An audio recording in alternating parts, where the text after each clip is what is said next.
영원토록 주님만 찬양하는 저와 여러분들 되시기를 우리 주님의 이름으로 축원합니다. 계시록 37번째 시간입니다. 15장 왔으니까 이제 서서히 후반부를 향하여 달려가고 있겠지요. 우리가 12장에서 14장까지를 7 나팔 심판과 7 대접 심판 사이에 있는 삽입 계시 혹은 막간이다, 이렇게 말씀을 드렸어요. 왜 이 막간이 필요한가라고 한다면, 오늘 본문을 여러분들이 읽으신 대로 이 7 대접 심판을 끝으로 하나님의 진노와 심판이 완성이 됩니다. 마지막 하나님의 심판이 7 대접 심판이라는 거예요. 여러분, 7인 7 나팔 7 대접 심판, 동일한 하나님의 심판의 내용을 반복해서 강조하고 있다. 여러분들이 잊어서는 안 됩니다. 각기 다른 종류의 심판이 아니고 하나님께서 심판을 행하는 것을 반복해서 들려줌으로 말미암아 이 땅을 살아가는 성도들에게 하나님의 심판대 앞에 설 것을 경각심을 불러 일으켜, 심판이 있다라는 경각심을 불러 여러분 주기 위한 것임을 여러분들이 일단 잘 숙지하고 계시리라 믿습니다. 여러분, 그렇다고 한다면 왜 이 12장에서 14장 이런 삽입 계시가 필요한가라고 한다면, 왜 하나님의 진노로 최종적으로 이 땅을 심판하지 않으면 안 되는가라고 하는 하나님의 심판의 정당성을 일단 인격적이신 하나님께서 이야기해 주시기 위해서 그래요. 그래서 그 원인, 심판하시기로 작정하신 심판이 실행되는 원인이 무엇이냐면, 하나님을 대적하고 하나님의 백성의 상징인 여자를 용과 짐승이 12장 13장에서 박해하고 공격하고 고통을 주는 장면을 우리가 살펴보았고, 그들의 그 하나님의 백성을 대적하는 그 행위를 하나님께서 나중에 심판하심으로 말미암아 그의 성도는 땅에서 낫을 가지고 추수하는 것으로, 그 대적자들, 하나님의 백성들을 박해하는 자들은 포도를 추수해서 진노의 포도즙 틀에 여러분 넣고 밟아서 하나님께서 심판하시는 장면을 우리가 이 막간 계시, 삽입 계시를 통해서 살펴보았어요. 그러므로 이제 하나님이 그 추수, 마지막 심판을 행하시는 이 장면이 15장에서부터 진행이 되는데, 오늘 이 15장은 그 7 대접 심판의 서론 부분이에요. 왜 하나님이 심판을 행하셔야 되는가? 그래서 여러분, 7 천사가 7 대접을 가지고 있죠. 앞에서 14장에서 하나님의 영원한 복음을 가지고 있었던 천사와 달리 이제 대접 심판이 행해지는 것을 보게 되면 회개의 기회가 더 이상 없다는 것입니다. 우리가 먼저 생각해야 될 것이, 회개에는 기회가 있어요. 나중은 없습니다. 지금 회개하지 않으면 여러분, 나중은 절대로 우리의 시간이 될 수 없다라는 것을 잊지 마시고, 우리 사랑하는 성도 여러분들과 제가 늘 깨어서 하나님 앞에서 죄와 허물을 자복하고 회개하는 것이 은혜라는 것을 깨달아 오늘 이 시간에 먼저 15장을 공부하기 전에 우리 사랑하는 성도 여러분들과 저에게 하나님께서 회개의 영을 충만히 부어주시기를 예수님의 이름으로 축원합니다. 여러분, 그렇게 하나님이 7 대접 심판을 진행할 때 그 사이에 1절과 6절, 7절, 8절 그 진노의 대접을 가지고 있는 7 천사들, 그 사이에 하나님의 백성들이 여러분 하나님의 보좌 앞 불이 섞인 유리 바닷가에 서서 모세의 노래, 곧 어린 양의 노래로 하나님이 행하신 구원을 찬송하는 것, 그 가운데서도 여러분 검은고를 잡고, 하나님의 검은고를 잡고 찬송하는 장면이 그렇게 여러분 포함되어 있어요. 하나님의 택함 받은 백성들에게 하나님의 진노의 심판은 무관한 것임을 다시 한번 우리에게 보여주고 있는 것이죠. 그러므로 여러분, 오늘 이 본문 7 대접 심판의 서론을 생각할 때 사랑하는 성도 여러분들과 저만큼은 진정한 회개의, 이따가 회개가 무엇인지를 다시 한번 지난주, 저지난주에 살펴봤던 내용을 가지고 이야기할 건데, 회개에 합당한 열매를 맺음으로 말미암아 저와 여러분들도 하나님 보좌 앞에 서서 하나님께 우리를 구속하신 어린 양 예수 그리스도의 십자가 그 구원의 은혜를 노래할 수 있는 귀한 성도의 반열에 서게 되는 은혜가 오늘 이 시간에 임하시기를 예수님의 이름으로 축원합니다. 사도 요한이 이적을 보게 되죠. 그 이적을 크고 이상한 이적이다, 여러분 이거 기적이 아니라 환상 혹은 표지 이렇게 보는 것이 마땅하죠. 그런데 그가 이 바라보는 이적의 핵심은 무엇이냐면 전능하신 창조주 하나님이 심판을 행하시려고 하는 것입니다. 우리 다시 한번 1절 말씀 한번 읽어보도록 하겠습니다. 본문 1절 말씀 시작. 또 하늘에 크고 이상한 다른 이적을 보매 7 천사가 7 재앙을 가졌으니 곧 마지막 재앙이라 하나님의 진노가 이것으로 마치리로다. 아멘. 전능하신 하나님께서 이제 창조하신 하나님께서 역사, 인간의 역사뿐만 아니라 온 우주의 역사를 종결시키기를 원하시는 장면을 우리가 보게 되죠. 이 7 재앙은 마지막 재앙이다 강조하고 있지 않습니까? 하나님의 진노의 마침이고, 다시 말씀을 드리지만 구원의 계획은 완결될 것이고 인류의 역사는 종결될 거예요. 하나님의 최종 심판을 상징하는 단어가 하나님의 진노라는 말인데, 이 하나님의 진노라는 말은 구약에서 언제나, 오늘 이 말이 굉장히 많이 나올 거예요, 언약적 관점에서 이해가 되었어요. 그래서 하나님의 진노, 이렇게 진노라는 말이 나왔을 때는 언제나 하나님께서 인격적이시기 때문에 그 진노가 어디에서부터 발생한 것이냐, 하나님과의 언약 관계에서 발생을 했는데, 언약에 충실하지 못했을 때 이스라엘 백성들에게 하나님께서 진노를 쏟으셨다, 이렇게 얘기합니다. 그러니까 하나님의 진노를 설명할 때 언제나 언약이, 하나님과 이스라엘 백성들의 언약 관계가 먼저 전제되었다는 것을 여러분들이 이해하셔야 되고, 두 번째, 이 하나님의 진노가 쓰여졌을 때는 하나님께서 언약을 깨트린 이스라엘 백성들을 심판하실 때, 예를 들면 아수르나 바벨론을 통해서 이스라엘을 징계했지 않습니까? 이스라엘을 징계하는 도구로 사용되었던 바벨론이나 아수르까지도 하나님께서 진노의 잔을 내리신 것을 보게 되죠. 그러므로 이 진노는 심판적 성격이 아주 강한 것입니다.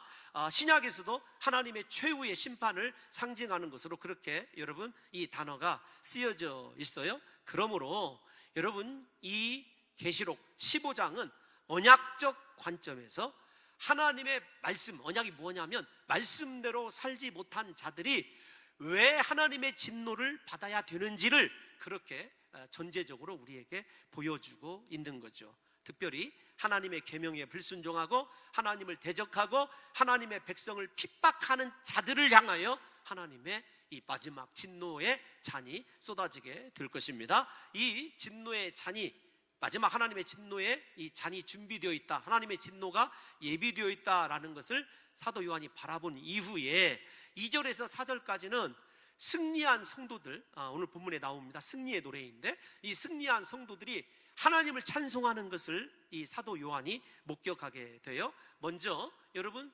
하나님의 이 서 있는 보좌를 우리 2절을 한번 읽어볼까요?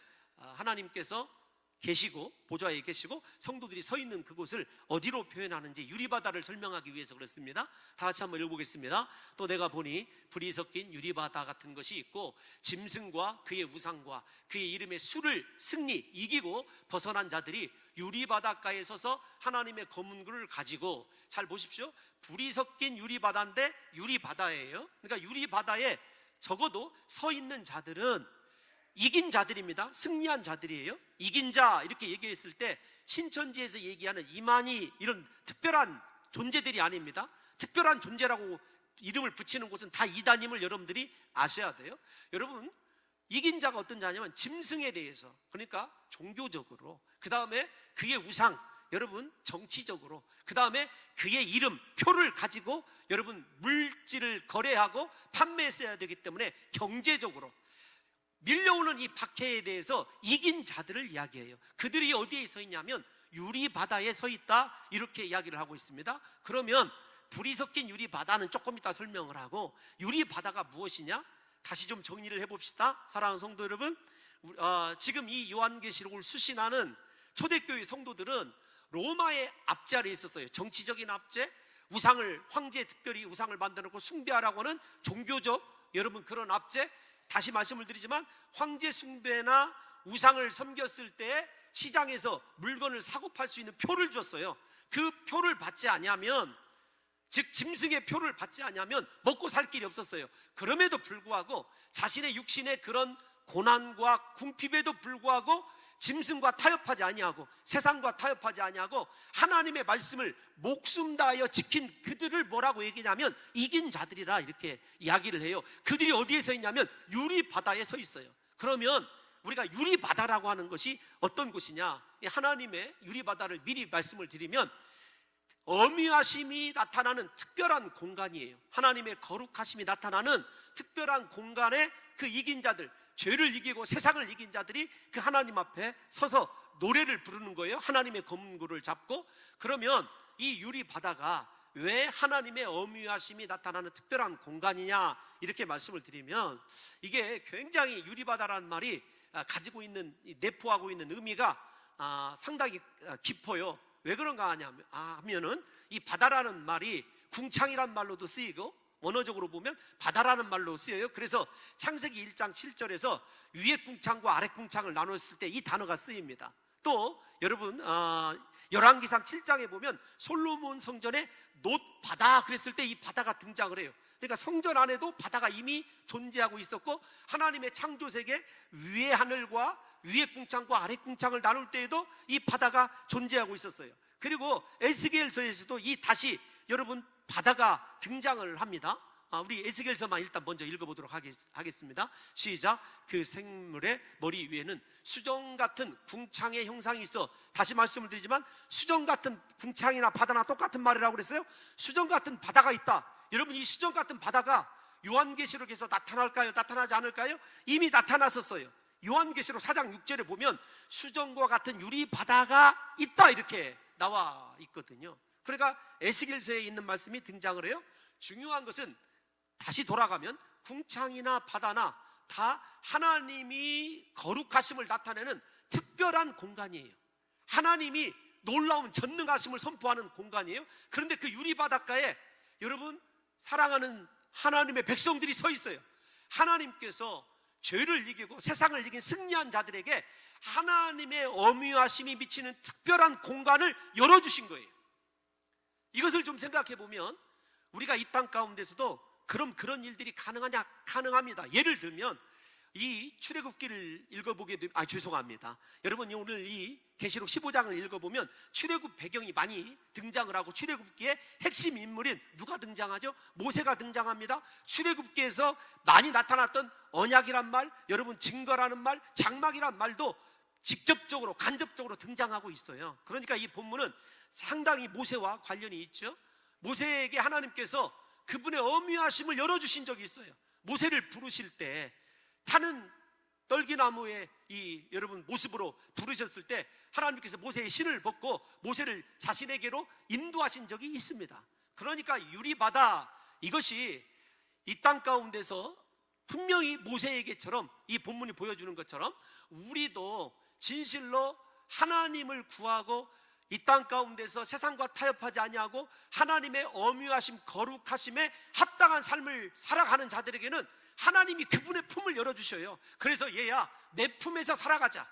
그래서 요한계시록을 읽어보면 여러분 무엇을 깨달을 수 있냐면 이 세상에서의 복은 복이 아닙니다. 진실로 계시록이나 성경이 얘기하는 복은 어떤 것이냐면 하나님의 열린 품 안에 그리스도 안에 거하는 것, 신약적인 용어로 표현하면 예수님 안에 거하고 하나님의 그 거룩하신 그 품 안으로 들어갈 수 있는 특별한 사랑을 입은 것이 복 중의 복입니다. 즉 어떤 것이냐면 죄인인 내가 그렇게 어미하시고 거룩하신 하나님 안에 여러분 들어갈 수 있도록 하나님이 나를 향해서 모세처럼 나를 향해서 하나님의 그 품을 열어두셨다고 한번 생각을 해보십시오. 이게 여러분 좀 실감이 가시지 않는다면, 유리바다라는 말이 실감이 가지 않는다면 제가 조금 돕기 위해서 예를 들어서 여러분 우리나라 최고의 통치자가 문재인 대통령 아니십니까? 그분이 나 같은 사람에게, 시골에 있는 사람에게 언제든지 청와대를 출입할 수 있고 나를 만날 수 있는 특권을 줬다. 그 사람이 어디 가든지 여러분 무언가 자신감이 있고 좀 그럴 것 같지 않습니까? 죄송합니다. 제 능력이 여기까지밖에 안 돼서 이 유리바다 하나님 품에 거하는 것이 얼마나 복이 있는지를 여러분 생각할 하라고 좀 여러분들에게 도움을 드린다는 것이 더 여러분들에게 혼선을 빚는 것 같습니다. 여러분, 우리에게 복은 세상에서 성공하고 출세하는 것이 아닙니다.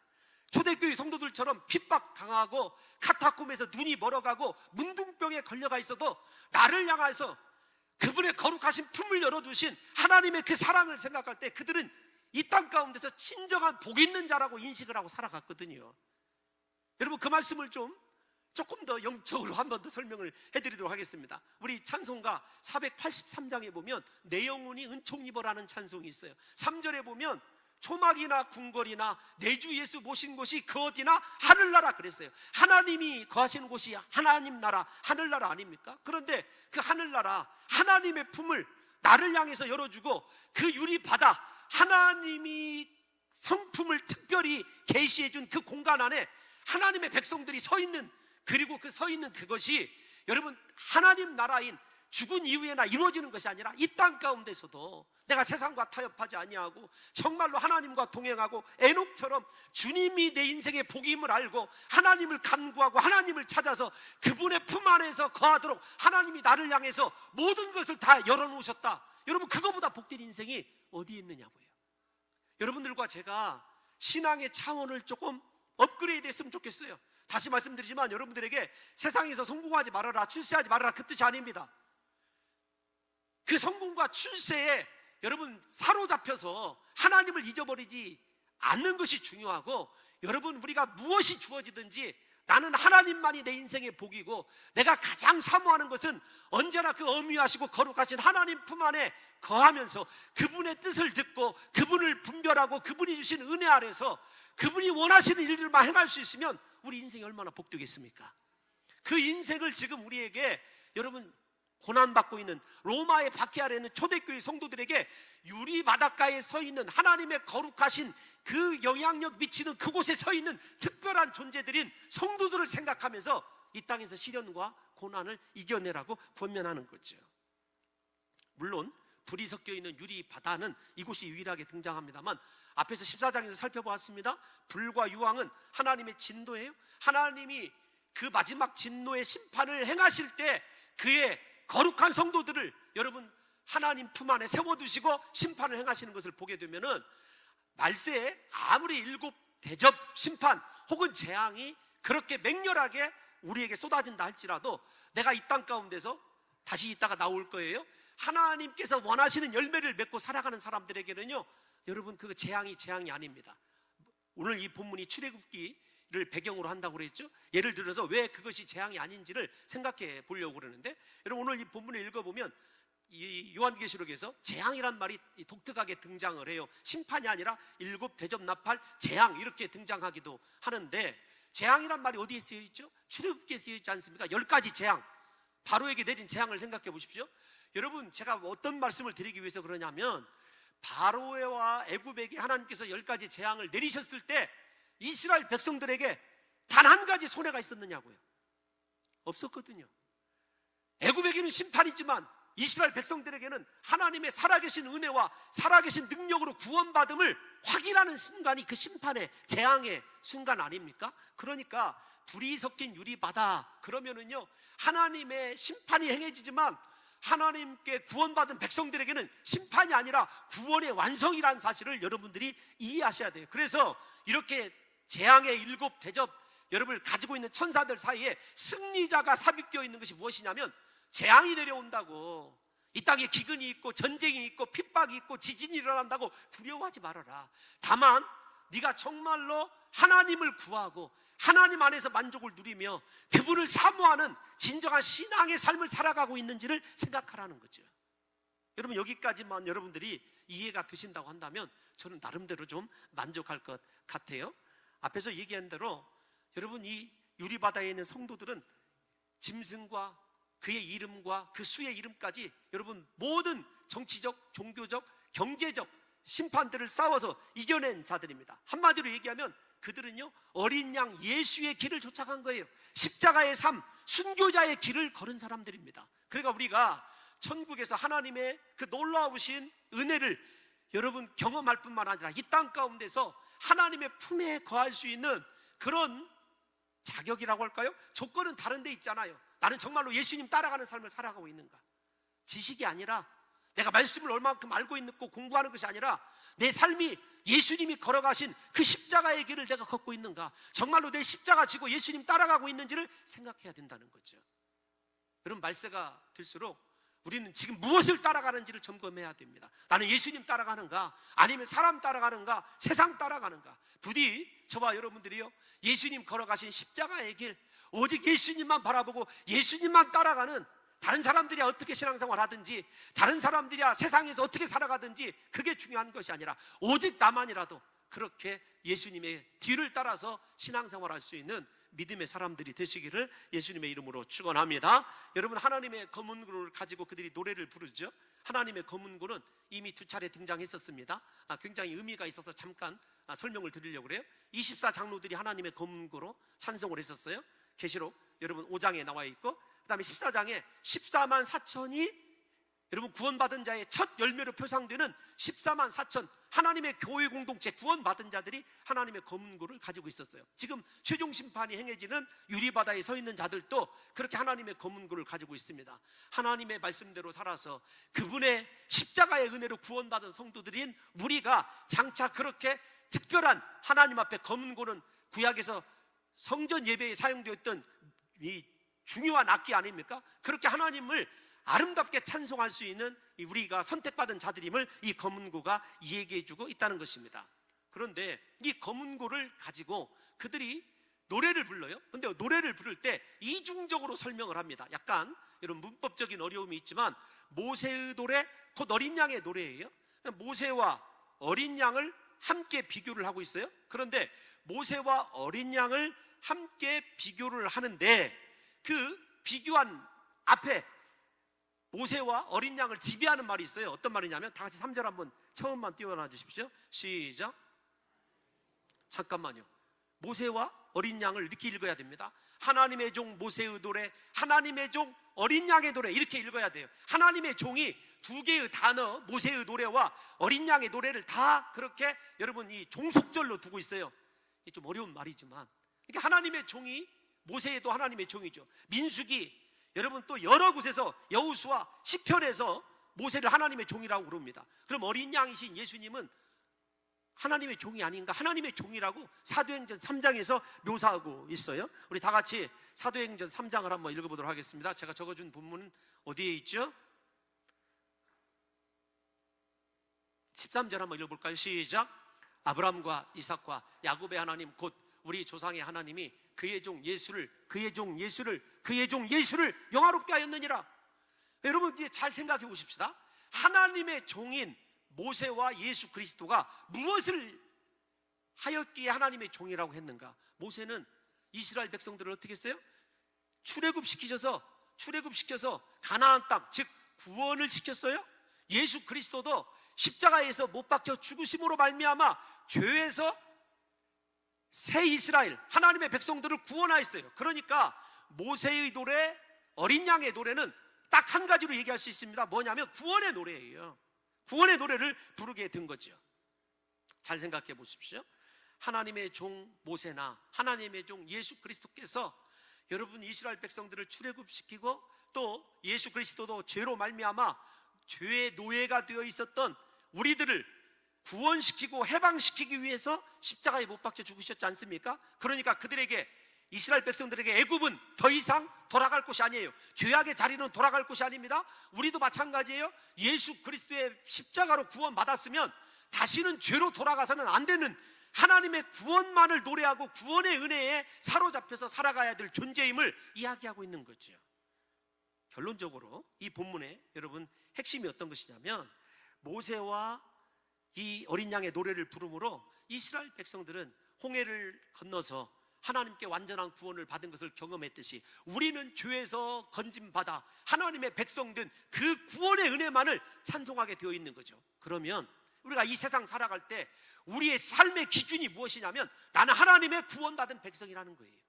다시는 죄를 돌아다보지 아니하들 나는 예수 그리스도의 십자가의 피값으로 사심을 받은, 나는 그분의 소유라는 사실을 가지고 여러분 우리가 이 땅 가운데서 정말로 구원의 은혜로 세상을 이기고 그리스도와 더불어서 동행함으로 말미암아 세상과 구별된 삶을 살아야 되거든요. 뿐만 아니라 어떤 시련과 박해가 있어도 내 구원의 은혜를 생각하고 십자가를 묵상하면 모든 것 다 이겨낼 수 있거든요. 언제나 감사할 수 있고 기뻐할 수 있는 것 아니겠습니까? 그러니까 우리의 삶의 기준은 무엇이냐면 십자가 구원의 은혜예요. 그 구원의 은혜를 이 땅 가운데서도 만족하면서 나 같은 죄인을 구원해 주신 그 주님의 그 사랑, 여러분 이번 한 주에 주님의 구원, 참 나 같은 이 사람을 하나님이 죄인을 목사로 세우시고 이렇게 이끌어 가시는 거 보면은요, 그분의 은혜가 얼마나 큰지 이루 말할 수가 없어요. 여러분 그 구원의 은혜 생각할 때 우리가 어찌 세상과 타협할 수 있고 어찌 또다시 개와 돼지처럼 죄악으로 다시 돌아갈 수 있겠느냐고요.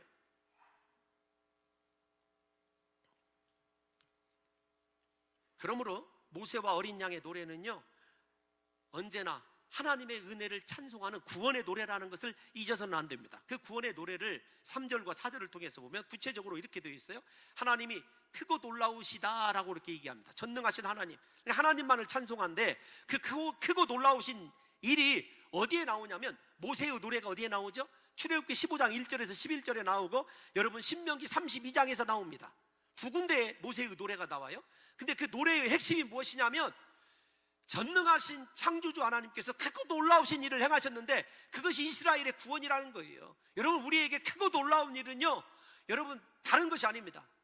이번 주에 중국의 속담을 하나 읽었어요. 어떤 것이냐면 우리가 하늘을 날고 그 다음에 특별한 날개가 있는 것이 기적이 아니라 내가 땅을 걸어다니는 것이 기적이다, 뭐 이렇게 중국 사람들이 속담을 하나 써놨더라고요. 제가 이렇게 전체적으로 다 이야기할 수는 없지만 저는 그게 참 이게 뭐라고 했냐면 제가 이렇게 허벅지를 때렸어요. 내게 기적은 나 같은 죄인이 구원을 받은 것이 기적이다. 여러분 홍해 바다가 갈라지고 내 삶 속에 죽을 고비에서 살아나고 어느 순간에 뭐 하나님께서 기가 막힌 방법으로 도우시고 물론 그런 것도 기적일 수 있지만 진짜 하나님이 크고 놀라우신 일을 행하신 것은요, 도저히 구원받을 수 없는 죄악 덩어리인 나를 구속하시고 나를 사랑하신다는 것, 이것보다 더한 여러분 크고 놀라운 이상한 기적이 어디에 있느냐고요. 여러분 그걸 생각하면 하나님이 찬송받으시기에 정말 합당하신 분 아닙니까? 우리의 속에 있는 모습 다 털어놓읍시다. 여러분 한번 털어놓고 생각해 보세요. 우리가 그분에게 사랑받을 만한 자격이 있는 것이 무엇이 있는가? 어떤 공로가 있는가? 우리가 이렇게 죄인 되었음에도 불구하고 주님은 우리를 사랑하셔서 그의 아들을 십자가에 못 박혀 죽게 하심으로 우리를 향한 그분의 사랑을 확증시켜 주셨어요. 여러분 그 사랑을 생각한다면 저와 여러분들 날마다 기적 속에서 살아가는 거죠. 이보다 더 귀한 기적이 어디가 있느냐고요. 지옥 멸망받아야 될 내가 하나님의 거룩한 백성이 되어서 하나님의 그 어미의 반경인 유리바다에 있어서 검은 고를 갖고 하나님을 찬송하는 그 모습을 생각해 보라고요. 그게 정말로 꿈에나 가능한 일인가? 여러분 그 은혜가 가장 큰 기적이라는 것을 모세도 노래하고 있고 여러분 시편 여러 곳에서도 하나님의 구원의 은혜를 그렇게 찬송하고 있다는 것입니다. 그 하나님은요, 두 번째 찬송이 뭐냐면 의롭고 참되다라는 거예요. 여러분 이는 신명기 32장에 모세의 노래가 나온다고 했지 않습니까? 하나님이 의롭고 참되신 그분이요, 우리에게 구원을 베푸시다. 그 구원은 변개도 안 되고 흔들 수도 없는 완벽한 구원임을 얘기해요. 왜냐하면 하나님은 의롭고 진실하시기 때문에. 신명기 32장 4절에 보면 이렇게 나옵니다. 그가 하신 일이 완전하고 그의 모든 길이 정의롭도다. 우리를 구원하시니 그것이요 그렇게 완전하대요. 나 같은 죄인을 구원하신 그것이 그렇게 완벽한 결정이 돼요. 여러분 그걸 생각할 때 너무 감사하고 감격한 거예요. 그러면서 여러분 오늘 또다시 3주째 나오는 우리의 삶, 첫 번째 예수를 따라가야 된다. 두 번째 삶이 어떤 것이냐면 우리 다 같이 여러분 4절 말씀을 한번 읽어볼까요? 4절 첫 번만 읽으면 이거 지금 지난주 저지난주에 했던 거니까 쉽게 이해할 수 있어요. 시작. 두려워하지 아니하며 영화롭게 하지 아니하오리까. 아멘. 14장 7절에서 나왔던 말 아닙니까? 영원한 복음을 가지고 있는 천사가 그 복음의 내용이 뭐냐면 회개의 촉구인데 진정한 회개가 무엇이라고 그랬죠? 날마다 하나님을 두려워하고 하나님의 입장에서 내 인생을 바라보는 것이며 먹든지 마시든지 무엇을 하든지 인생의 목적이 하나님의 영광을 위해서 존재하는 거다. 그러니까 진정으로 회개한 사람은요, 다른 것이 회개의 열매가 아니에요. 하나님을 매사에 두려워하는가? 나는 정말로 하나님의 영광을 위해서 존재하고 있는가? 이것 세워지지 않으면 내 인생 제대로 된 회개하지 않은 것이에요. 정말로 진정으로 회개한 사람은요, 하나님 두려워서 죄 짓지 못해요. 하나님 두려워서 내 마음대로 살지 못합니다. 하나님 두려워서 교만하지 않아요. 하나님 두려워서 불순종하지 않습니다. 무엇을 하든지 내 인생의 목적은 하나님께 영광 돌리는 데 있다. 이것을 생각하면서 범사에 하나님께 영광 돌리고 또 돌리는 삶을 살아갈 수 있는 거거든요. 그러니까 15장에서 다시 강조되는 것이 무엇이냐면 예수를 따르는 삶, 두 번째로는 회개에 합당한 열매를 맺어서 하나님을 두려워하고 그분께 영광 돌리는 삶의 회복에 있다는 것을 여러분들이 아셔야 됩니다. 하나님을 두려워하다, 이 배경이 다른 데 있잖아요. 예레미야가 회개를 촉구했을 때 예레미야 10장 7절에서 하나님을 이렇게 묘사합니다. 시작. 이방 사람들의 왕이시여 주를 경유하지 아니할 자가 누구리이까? 하나님을 대적하는 자들마다 그들은 하나님을 경유하지 않죠. 두려워하지 않죠.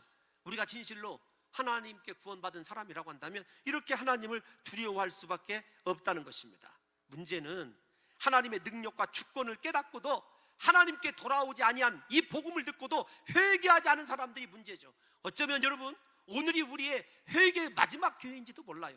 다시는 회개의 기회가 여러분 우리에게 주어지지 않을지도 모릅니다. 우리 정말로 회개해서 여러분들의 삶의 모양이 어떠하든지 날마다 하나님을 의식하시면서 하나님께 영광 돌리는 것을 인생의 목적으로 삼으시고 여러분의 삶을 하나님께로만 드리시기를 예수님의 이름으로 축원합니다. 여러분 영화롭게 한다는 것, 그것도 모세의 출애굽에 나오는 모세의 노래 속에 포함이 됩니다. 출애굽기 15장 11절에 보면 여호와여 신중에 주와 같은 자가 누구시니까? 하나님 같은 자가 없다라는 거예요. 하나님만이 진정한 여러분 우리의 영광을 받으시기에 합당한 자라는 거죠. 이런 말씀들을 볼 때 오직 하나님만이 찬송받으시고 영광 받으시기에 합당한 분이고 그분께 돌아가 그분이 원하시는 삶을 살아드리는 것이 우리의 진정한 삶의 여러분 목적이라는 것을 아셔야 됩니다. 그 결과 만국 백성이 와서 하나님께 경배드리게 됩니다. 우리의 삶의 여러분 목적이 무엇인 줄 아십니까? 하나님께 영광 돌린다고 한다면 사명은 무엇인 줄 아십니까? 만국 백성이 하나님을 경배하게 하는 거예요. 나를 통해서 사람들이 구원을 얻어야 돼요. 나 때문에 실족하고 나 때문에 교회 오는 것이 싫고 나 때문에 예수 믿는 것이 싫어지는 것이 아니라 나 때문에 나도 하나님을 경배하는 자 되어야 되겠다. 여러분 그렇게 선한 영향력을 끼치는 것이 우리의 삶의 사명임을 또한 잊어서는 안 되는 거죠. 여러분 하나님만이 이렇게 우리를 다스리시는 영원한 왕임을 인정하고 세상 모든 사람들에게 그렇게 왕 되신 하나님의 선한 영향력을 끼치는 삶이 되기 위해서는요, 정말로 나는 하나님의 다스림에 절대적으로 순종하는 하나님만이 내 왕이라고 인정하는 삶이 되어야 돼요. 그런데 오늘날 우리의 왕은 하나님이 아니죠. 어떤 사람에게는 돈이 왕이고요, 어떤 사람에게는 쾌락이 왕이고 어떤 사람에게는 사람이 왕일 수도 있어요. 여러분 왕 되신 하나님께 돌아가서 하나님 나는 영원히 하나님의 다스림 속에서만 살기를 원하오니 주여 말씀으로 나를 다스려 주옵소서, 그렇게 기도하심으로 말미암아 진실로 우리 삶 가운데 왕이신 하나님이 경배받으시기에 합당한 삶을 저와 여러분들이 회복하는 이 한 주가 되시기를 예수님의 이름으로 축원합니다. 여러분 이제 그 7 천사가 등장을 하는데 여러분 신천지가 자기들을 부를 때 증거 장막 성전, 이 본문에 있는 말을 통해서 인용을 하죠. 우리 다 같이 5절 말씀 한번 읽어봅시다. 그 말이 얼마나 허무맹랑한 말인지를 잠깐 살펴볼게요. 시작. 또 2일 후에 내가 보니 하늘에 증거 장막의 성전이 열리며, 여러분 잠깐만 띄워놔 주십시오. 이 증거 장막, 곧 성전은 증거하는 장막 이렇게 번역이 되어야 돼요. 원래는 증거하는 장막 이렇게 번역이 되어야 돼요. 원어를 해석해 보면 말입니다. 여러분 장막은 어디에 세워진 것이었죠? 광야 교회를 위해서 하늘 성전의 모형, 예수 그리스도의 십자가 구속의 모형을 성막에다 담아다 주었어요. 그런데 중요한 것은 무엇이냐면 일단 증거의 장막 성전은 그렇다, 장막이 그렇다라고 하는 것과 이제 증거가 무엇이며 열리다란 말이 무엇인지를 좀 이해를 하려고 그래요. 조금 더 여기는 중요하니까 차분하게 말씀을 드릴게요. 증거의 장막 성전 일단 접어서 이쪽으로 놔두십시오. 열리다라고 하는 단어가 중요해요. 하늘 성전이 열리면 어제 14장에서 지난주에 배웠지 않습니까? 하나님의 진노와 최종 심판이 진행이 된다. 열리다라고 하는 단어가 어디에 쓰여져 있냐면 예수 그리스도께서 십자가에 못 박혀 죽으셨을 때 지성소에 여러분 성전 휘장이 찢어지다 열리다 똑같은 단어예요. 왜 똑같은 단어가 쓰여지냐면 예수 그리스도께서 십자가에 죽으시는 것이 죄와 사망의 권세를 가진 사탄에 대한 심판이에요. 그러니까 성전이 열리다라고 하는 것은 심판의 용어지 어떤 특별한 장소를 가리키는 것이 아닙니다. 다시요, 오늘 점심을 안 드셔도 이 말은 잘 이해하셔야 됩니다. 중요해요. 열리다라고 하는 말은 심판의 여러분 단어예요. 예수 그리스도의 십자가의 죽으심으로 죄와 사탄을 심판하셨어요. 그러므로 성전이 열리는 것, 심판이 행해지는 거예요. 그러면 증거 장막이 왜 열리느냐, 증거의 장막이 왜 열리느냐라고 하는 것이 중요한 것 아니겠습니까? 이 장막은 앞에서 말씀드린 대로 광야 이스라엘 백성들 가운데 하나님이 거하시기 위해서 내려오신 하늘 성전의 축소판입니다. 하나님의 임재예요. 그러면 증거는 무엇이냐면 하나님이 왜 이스라엘 백성들에게 거주하게 되었는가? 언약 때문에 그래요. 서론에서 제가 오늘 언약이란 말을 많이 듣는다고 말씀드렸지 않습니까? 하나님은 이스라엘의 하나님 되시고 이스라엘은 하나님의 백성이에요. 그것을 뭘로 표현하냐면 이 출애굽기 19장부터 하나님이 시내산 언약을 주시는 장면을 하나님과 이스라엘의 혼인관계로, 결혼식 장면으로 묘사된다는 것을 조금 성경을 공부하신 분들은 알아요. 그 혼례식의 성원 선서 낭독하는 중심이 뭐냐면 율법이에요. 그러니까 하나님의 말씀을 근거로 이스라엘과 하나님은 신랑이시고 신부이고 영원한 다스리는 하나님 되시고 백성 되심을 율법을 통해서 관계를 형성하셨어요.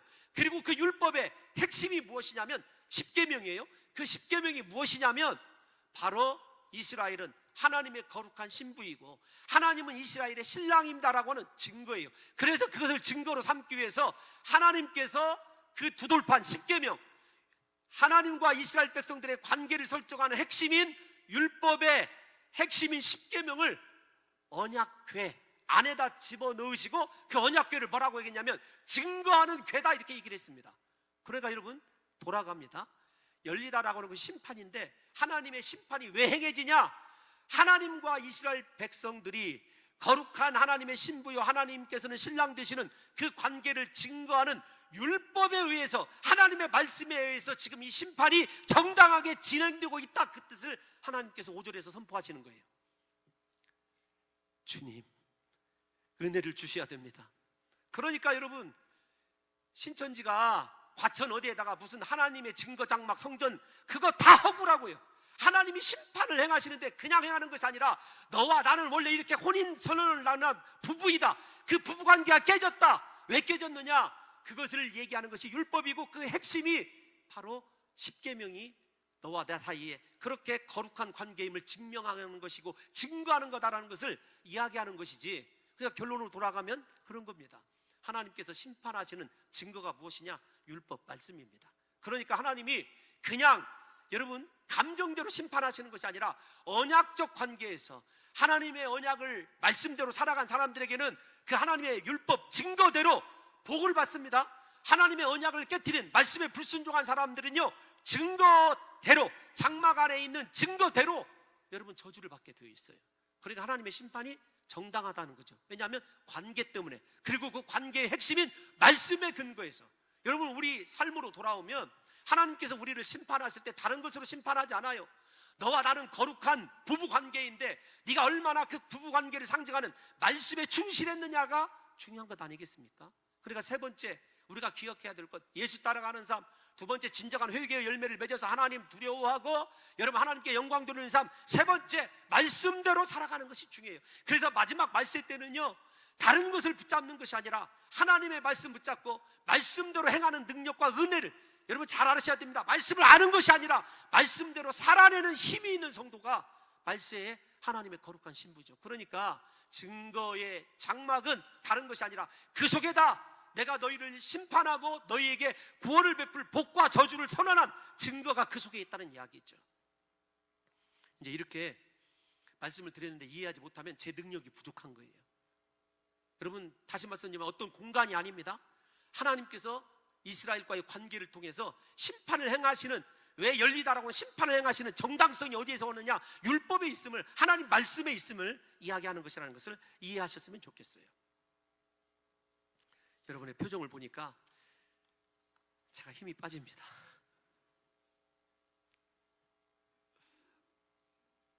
마지막 하나만 더 살펴보도록 하죠. 천사들이 무슨 뭐 맑고 빛난 세마포 입을 입었다. 나중에 우리도 그렇게 그 옷을 입게 돼요. 금띠를 띄었다. 제사장의 모습이에요. 거룩한 제사장의 모습이자 금띠를 띄었다는 것은 어떤 권세를 가진 거예요. 심판의 권세를. 우리도 마찬가지입니다. 이 땅 가운데서 거룩한 제사장 되었을 때 하나님 주신 권세도 사용할 수 있고 하나님 주신 은혜를 여러분 우리가 마음껏 누릴 수 있어요. 그러니까 우리에게 선 조건이 뭐냐면 거룩한 제사장답게 살아내는 거예요.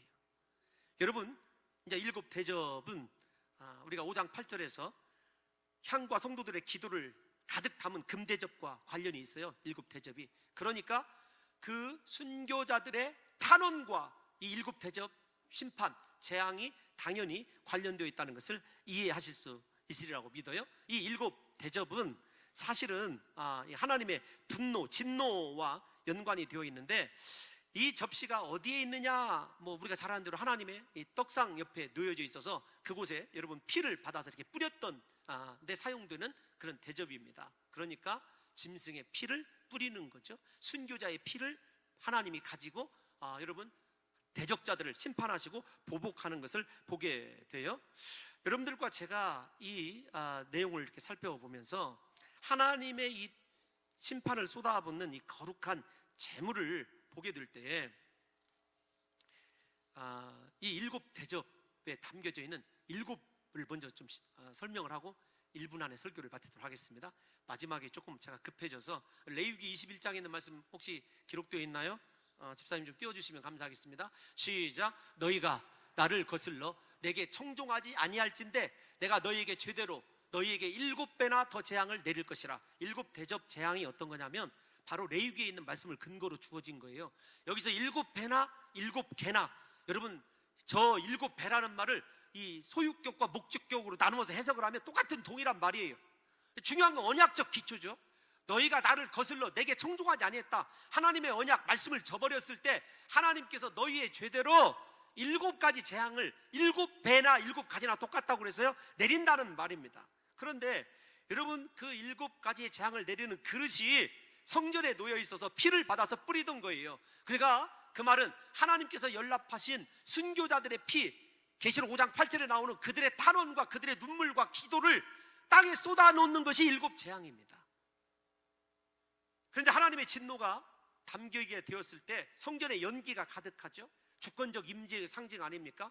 성막이 완성되었을 때, 솔로몬 성전이 완성되었을 때, 하나님이 또 이스라엘을 인도하셨을 때 그 연기로 구름기둥으로 인도하셨어요. 심지어는 이사야가 하나님의 성전에서 하나님을 배웠을 때 온 성전에 연기가 가득한 것을 보게 됩니다. 그러니까 임재가 충만하다는 거죠. 하나님의 임재가.